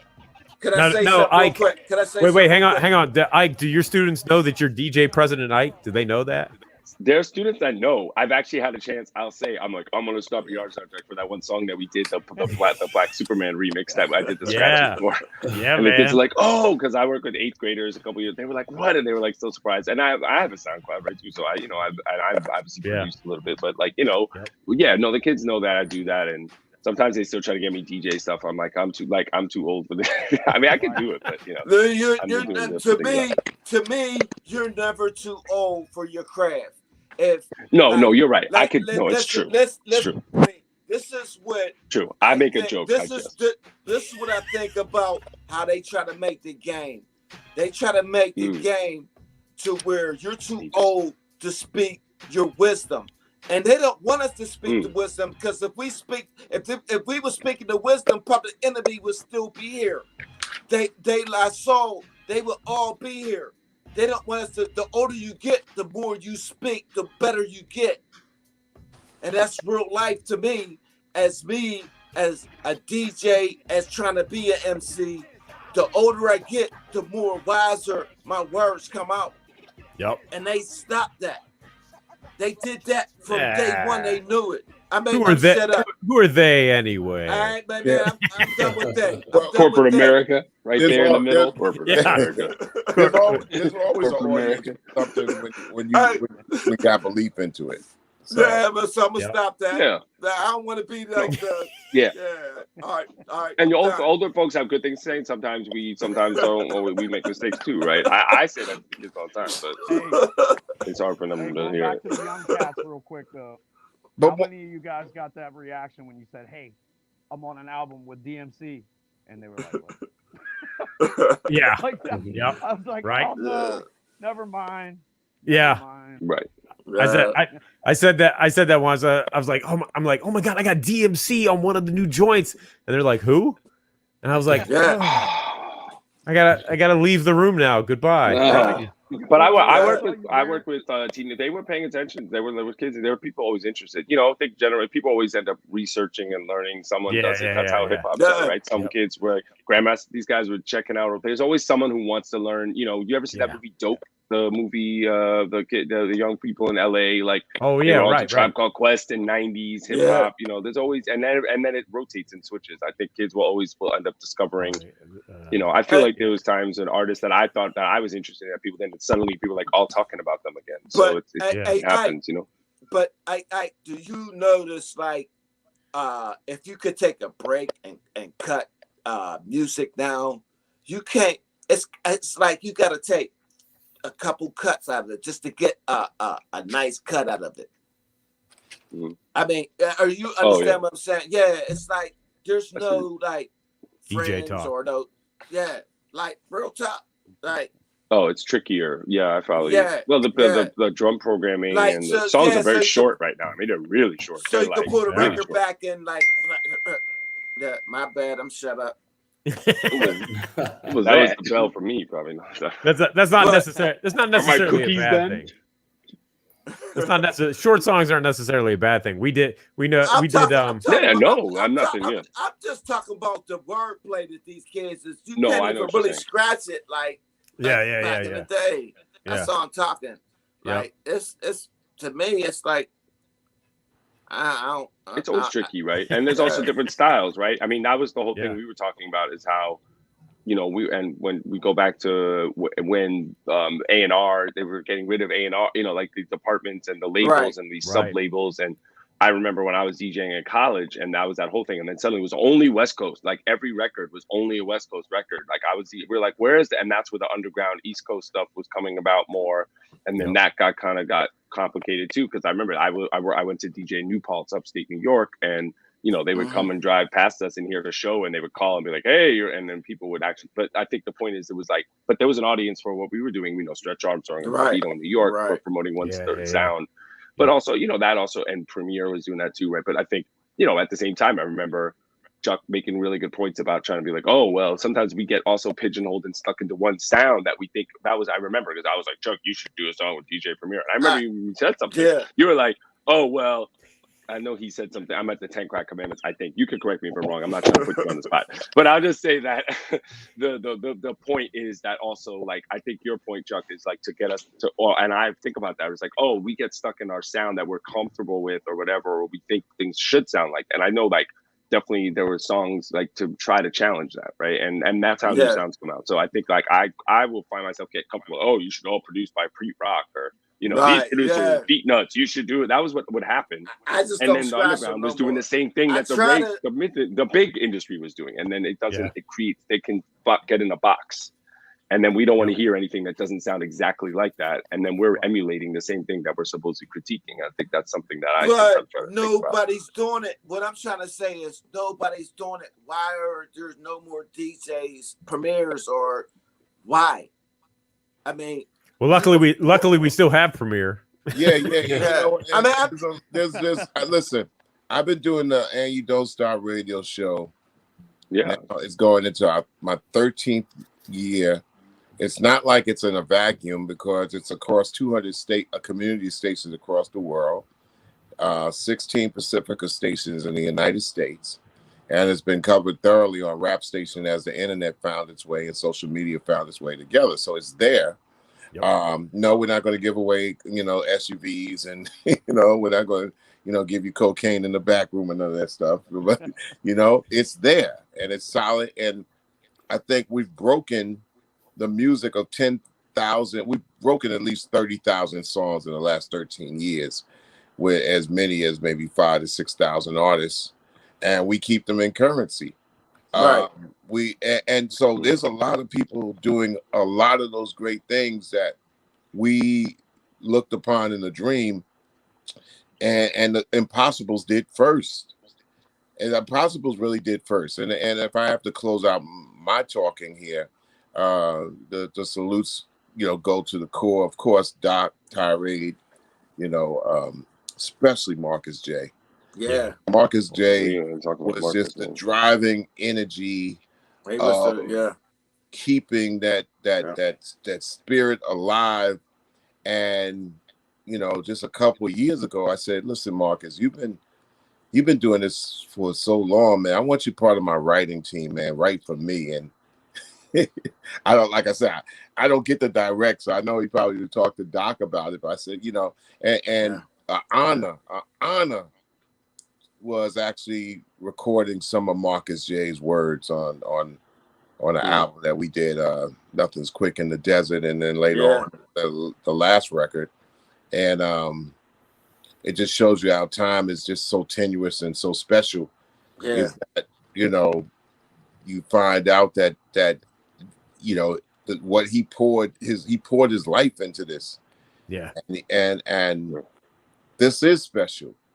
And it's my accountability and responsibility to say, this is a hell of a story. It started out as a great story. It's a great story right now. We have people like Doc and Tirade, yourself, Chad, and Ike, that imported flows that say, we keep this in currency, that it is important. Listen, it ain't important until you say it's important first, and all in capitals, uppercase. Yeah. And this is where the Impossibulls has a story in 2021. You make it the story. A good friend of mine, Tom Morello, very classically, he would say, "You know what, Chuck? Shit doesn't happen by itself. You got to make shit happen." Yep. Either shit happens, you make it happen, or don't happen. And when shit happens on you, where you had nothing to do with it, usually it's the bad shit. You know what I'm saying? The good shit you got to make happen. And Impossibulls was made out of impossibility that was possible. And now here we are with, 20 years of something made pretty much out of a digital nothing. And here it is. Now what you want to do with it? You want to take the baton further into the end zone or into the ticker tape, or just say, boom, maybe somebody will come along and pick up the story. I don't believe somebody's just going to come and sweep along, pick up the story. You scream the story, and the story is, as to me, it's an important mark in the annals of recorded music, in my opinion. Yeah. Hey, and let's not forget. Hey, that was real. That's real, yo. Let's not forget that Chuck had to arm wrestle Webster to even make any of this happen. So, man, that's the truth. That's the truth. Once I got that, and it was a turtleback. It was a turtle black laptop, 1 gig, and Webster bought one. I got in there and got the second one, and then I was able to make my art off a zip disk and stuff like that. So I said, hey, at least I could put art to MP3s. The first MP3s that we played around with was actually off of There's a Poison Going On. Yeah. Swindler's Lust. And from that point on. Yeah. Was it Lust? Remember that? Yeah, that one. That one. I remember that. And we were going around telling people that was an MP4. I remember that. I remember what that. the hell we was talking And about. I was like, what is that? Yeah, I know, right? It was like, no, this ain't an MP3, it's an MP4. He's always ahead of the game. Hey, listen. And when we did that, it intentionally, really seriously scared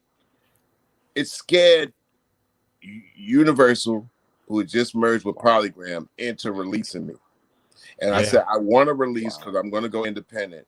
And if you guys don't release me, I'm going to make an MP4 out of 7 billion titles that you have.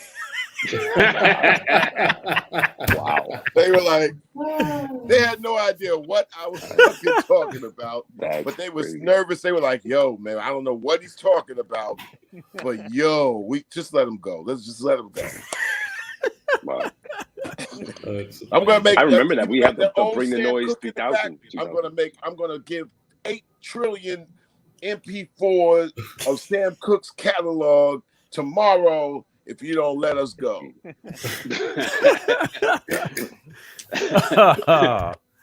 That's awesome. That's terroristic threats. Yep. Our humble beginnings. Nobody knew anything about anything.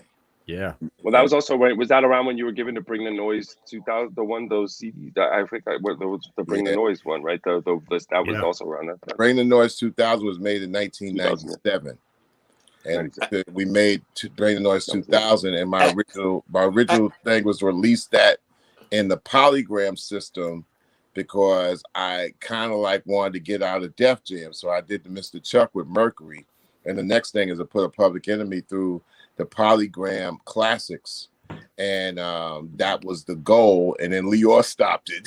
I had 3 quarters. What is this? I'm like, yo, man, you signed me to Polygram. I'm using the whole building. Yeah, and, right. Yeah. So we put out He Got Game, and that's what really kind of like got me out of that. Yeah. Hey, Chuck. Yes. Before we used to go to roller skating, we used to turn up to all your joints. I'm not lying. Let me tell you, we bro. would go to roller skating. That's where your Public Enemy music, as far as I'm concerned, comes out of the whole genre of roller skating. That's where Public Enemy number 1 comes from. Public Enemy number 1 comes from the fact that when they played it in the roller rink, especially after they had couples skating. Yeah. And then they say all skaters. That's what that whole wah, wah, wah, wah. And then it's like, yo, man, put the girl to the side. No more. Put it to the side. It's going to go down. And yep. All hell's about to break loose. Came in with that boom, with that beat. Cats was jumping with skates. It was mad. It was mayhem on the skate floor. So we it was don't got made out of skate that. rings no more, man. I know. I wish we could have that back again. Like we don't have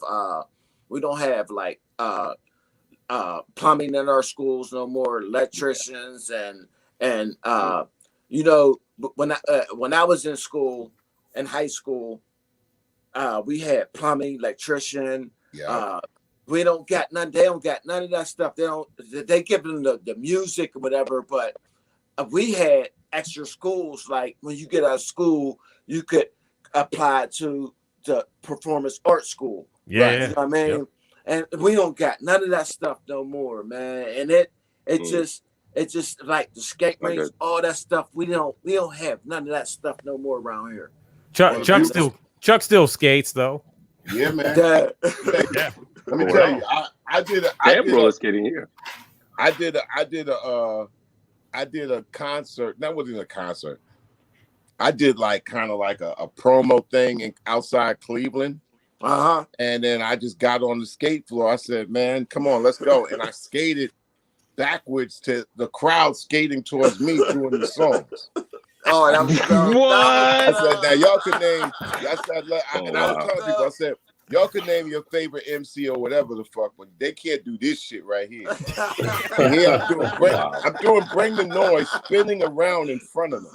Go skating. Yeah. Long as I didn't fall, it was gonna be good. Even if you fall, it's comedy, but I didn't want to be comedy. I wanted to rock the house. So here you got 100 people skating towards you, and you're you're making a turn. I said, y'all ain't never seen this before. So here it is, man. Here it is. Never seen it since either. Yeah, right. And, matter of fact, I had a recent thing where I think in the beginning of COVID, I went to a nearby college and just was skating. I was skating with my daughter, and I had my camera up, and I think I did some verses, Bring the Noise verses, while I was skating backwards. Working cardio. I was like, Practice. yo, man, but back in the day, I mean, I used to ride bikes without no hands. I was definitely going to skate my ass off, but I mean, and also I dance too. So like what you're saying, Chad, a lot of the music, if you take the dance element out, what do you have? At least back then you have skating. Like, all right, a person ain't dancing, he might be shy, might not have go to the skate rink and skate to your favorite song. I don't know what anybody does to songs, really. Yeah. Hello? There ain't too much of that no more, at least in my city. Right I don't know if that goes on to other cities. Like Tyree, I don't know what's Prospect Park. Y'all got skate rinks, but we don't got skate rinks. There is a skating rink. It's a new thing. It's a good idea for the not next allowed in there no generation more. of music. It's a great idea for the next generation of music. Hey, listen, 20 years since this was dope. Maybe the next generation makes it dope again by skating or skateboarding or rollerblading. I take my youngest daughter skating, and they play the music up in there and the DJ. It's sort of like something like it's sort of there, but not really taken fully seriously. Like back in the day, it was like a sport. Today it's scattered. So maybe this is where, new records, new songs, new artists could exist with roller skate rinks everywhere. Of course, you have people who are fearful because of security. And then also what they're putting in the music. It's like that Travis Scott incident, man, was one of those signs where people are saying this and that. And at the same time, when they examine his music, and you looking at a parent and like you looking and shaking your head like you don't know what's in this music because they don't know it. I'm like, you not listening to the lyrics here? Yeah. What doesn't line? Oh, that's just what they do. I said, you know what? You could be, if you're gonna have hip hop in your house, you could be a better examiner of what kind of hip hop it is as a parent. Hey Chuck, just a question. Hey Chad, real quick, we got to wrap up the show, my friend. So, all right, my bad. I just wanted one question. It's all good. It's all good. We're over our time, but over time. Yeah. Even though we don't really have time, but Well, like I said, I'm gonna tune out right here and just like say like salutes to the legacy and the future of the Impossebulls, because I think this album is pretty much significant of a historical, beautiful event that people should start to know. And like the future kind of is right now. And I think this album is, it is an example of something that needed to be said and something that needed to be heard. And kudos to C-Doc and kudos to everybody in the Impossebulls and especially Ported Flows, Tirade, Chad, of course, the Doctor, Chuck Stevens, and people that say, hey, I remember this. And then everybody else that was in and out of the Impossebulls remind me of a team of people that come in and off the bench and then have a second and third. We did. Yeah. Old School 76, Private Militant, other people that were able to. I know I'm not. Zeno. It's like an army. Zeno. It's like an army. Like we really the first Wu-Tang virtual reality crew. Yeah. And that to me personally, like you're a kindergarten teacher, and I don't know if you grew up, but we and C-Doc was the one that put it all together. I'm not a teacher, but yeah, that worked. Yeah. But my bad. But no, it's all he's the one that put us all together. He was like picking us, like, and I'm just so happy to be a part of this, even though I'm a DJ. He was trying to make me rap. I try to rap, but come on, man, you rhyme just fine. Yeah, you rhyme just fine. You rhyme just fine, bro. I love y'all, man. I love y'all. Yeah. Man. Pause number one. All y'all, man. I love that song. Yeah. But thank you guys. I'm working on an album right now. I'm just letting y'all know. Hey man, get it to Rap Station. We're doing a lot of things, and anybody who wants to get down and make it happen. Matter of fact, this C-Doc again with Chuckified, this is something that's also going to be rolling on the RSTV app. So we're toiling at it, and it's a lot of fun. There's some frustration in it, but also there's a lot of upside in it. So I'm going to tune right on out. Much peace and much love to all y'all. Right, Go yeah. Impossibulls. Fantastic album, man. Wow. Thanks for coming. Thanks for coming through, Mr. Chuck. Appreciate it. Thank you. Thanks for having me. Thank you, Chuck. Thank you. Yeah. And thank you. Chuck, good to see you. Thank you, guys. Thank you. Thank you, guys. Tirade, Def Chad, DJ President Ike, Imported Flows, my bros. Love y'all. Yeah, love you What's guys. up? Hey, everyone. Hey, Thanks, everyone. Tirade. Shout out to Hey, EB. Tirade. Yep. You Shout out to the better enemy give me your board. number, man. I need your number. Shout out to the enemy board. Oh, everyone else, all the people. Oh shit! I don't know. But Thank you, JB. Thanks for everybody in the chat, and thanks for everybody watching this on the replay too. Port, I need you to call me too, because we're going in. I got you. We'll definitely link up. So you the best. Yo, I went down to work on stuff. I was gonna do some things. I was remixing some. I did that. We did that remix too. That was dope. I was glad I was supposed to do some things. I have things in the works for my project. Happy to do. I just, some people seen. If you check my page, I have some remixes. I did Most Def and a couple of things. I did a Rock Kim remix. You can check them on my SoundCloud. I have a hip hop remixes. I did a couple of things. I still do some things. So yeah, I'll send them to you and other people. I'm always interested, and I love working with C-Doc and stuff, doing all y'all. So okay. Definitely. I had some years ago that I never finished, and we're sitting there, and and then I was gonna do more. And actually, Marcus gave me a verse one time, and I just abandoned ship or whatever. Do you still have? I was doing all these wild. You still have Marcus's verse? A bunch of those. I think I might have one of the verses. Yeah. Wow, that's crazy. I hope I do. Actually, if I do, I should definitely give it to you. Yeah. Let me know. Let me know, because I'm. Yeah. I have his. It's like half. Yeah. Okay, I've got his hard drive, and it has some stuff so that we could finish. Yeah. Totally. Yeah, I gotta give it to you, and we have to shout out to Marcus, of course, man. I miss him. I need. But anyway, peace, everyone. To come out of retirement just for one time. I've been doing it. Just one time for us. Just one. Hey, Porter, I know you already ready to go. I know you, Port. I know you ready, Port. Yep. Hey, just send y'all emails and I'm gonna tell you what I'm doing. I'm on some crazy shit, but y'all can pull me out of the dark. Y'all chatted up in the green room. C-Doc and I are gonna close it out. Thanks, Bulls, for being on. Thanks a lot. Yeah, thank you guys. Thank you guys. Peace. See everyone. Peace. Man, what a show. First and foremost, before we close, all y'all that are on the chat, I hope you all understand, that's kind of shit we do. Like, Chuck D just drops by the show. Yeah. I mean, come on. I got a text and I was like, wait a minute, this has got to be wrong. It says Chuck D. Chuck never messages me personally. It's usually you're on there and I'm just like the blind carbon copy. Which was he having trouble logging in? No. Oh, okay. I sent him the link. Of course, you knew. No, he was like, "Hey, Chuck, how I get on?" I was like, "Oh man, Chuck, of course, he contacted you first. I might have to talk to him about that." So I sent him the link. I sent him the link earlier, but he didn't respond. So I was like, well, maybe he'll jump on, maybe he won't. And that's what I said. I said, hey, if you want to jump on, the Bulls are going to be on. So that's what's up, man. No, it was fantastic for him to get on. I know that he really does believe, and as you do and I do, that it is a story, man. I mean, Chuck's always been ahead of the game. Always. He saw that shit way before. I mean, him joking about, doing that with a record company. I mean, they just didn't have any clue, but he was like, no.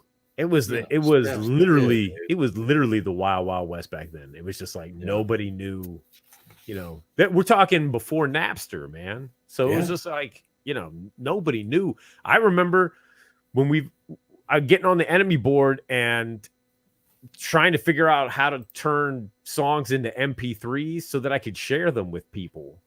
And, and then and then that happened, and then like and then I would post rare PE joints, that I had, and then Def Jam threatened to sue me, and I was like, what are you talking about? I'm like, I'm just sharing Crazy. this stuff. Yeah, man, it was nuts.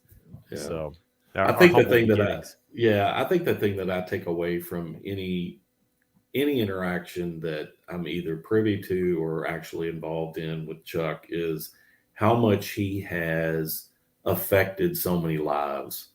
And I just looked, while I was listening, and I really appreciate every guy that was on here tonight in the group, and you, of course, just hearing that power from Chuck that he gave to you all and inspired you all, and had that platform of the enemy board and allowing people to talk. And, we don't do that these days.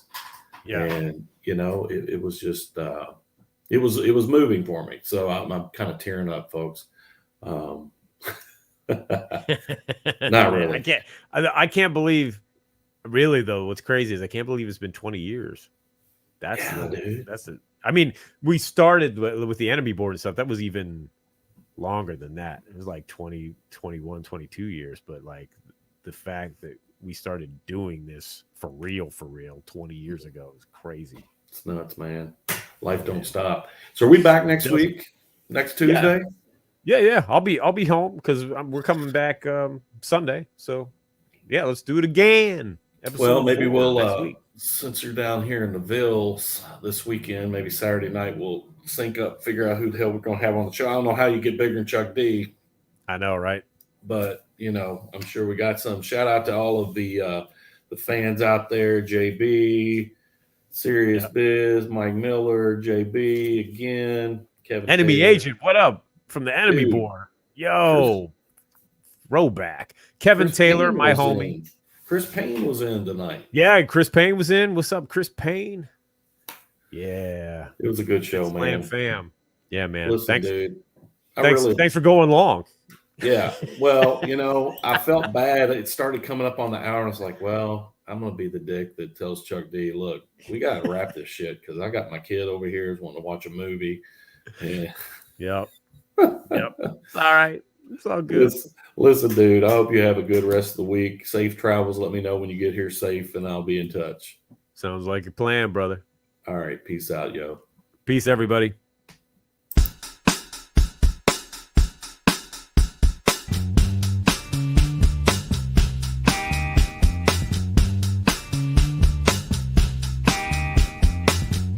It's C-Doc again.